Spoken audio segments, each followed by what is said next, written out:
வணக்கம், இது ரத்னம் kitchen entertainment. நான் உங்களுக்கு கரண்.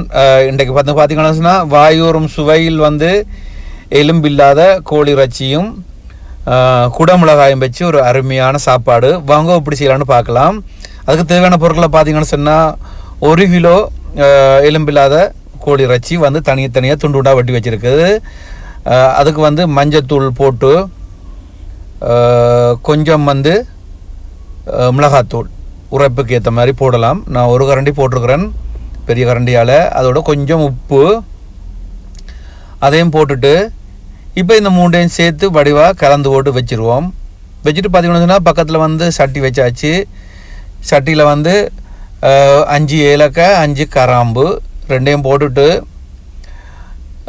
சின்ன கரண்டியால் 1 கரண்டி பெருஞ்சீரகம் போட்டுட்டு கொஞ்சம் அப்படியே பொரிஞ்சு வரட்டும். சரியா? இப்படி இந்த பொரிஞ்சு வரைக்கில் அப்புறம் நான் வெட்டி வச்ச பார்த்தீங்கன்னு சொன்னால் பச்சை மிளகாய், இஞ்சி, பூண்டு. பச்சை மிளகாய் நான் 10 போட்டிருக்கிறேன், கொஞ்சம் உரைப்புக்காக. நீங்கள் உரைப்புக்கு ஏற்ற மாதிரி போடலாம். அதே மாதிரி 1 துண்டு இஞ்சி, ஒரு 10 பல்லு பூண்டு. அதை லேசாக அப்படியே வதக்குவோம். இந்த மாதிரி வதங்கி வரைக்கில் நல்லா இருக்கும். நீங்கள் பாருங்கள், ஒவ்வொன்றையும் செய்து சாப்பிடுக்கிறோம், அது இந்த தன்மை தெரியும்.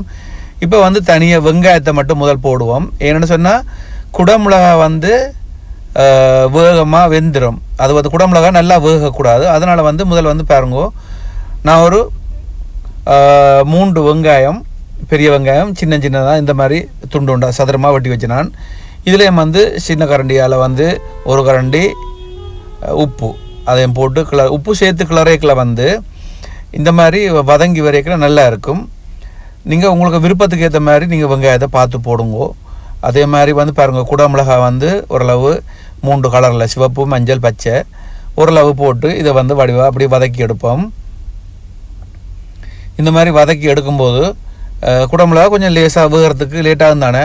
இதை பார்த்தீங்கன்னு சொன்னால் ஒரு 5 நிமிஷம் இதெல்லாம் பிரட்டி வச்சேன். நான் முதல் பிரட்டி வச்ச கோழி இது கன நேரம் ஆகாது, கொஞ்ச நேரம் இப்படியே நீங்கள் மெதுவாக இப்படியெல்லாம் சேர்ற மாதிரி பிரட்டி போட்டு இப்போ பார்த்தீங்கன்னு சொன்னால் நான் ஒரு 5 நிமிஷம் மூடி விட்டுனான். மூடி போட்டு திறந்தா பாருங்கள் இந்த மாதிரி. இப்போ வடிவாக மறுபடியும் கிளறி விடுங்கோ.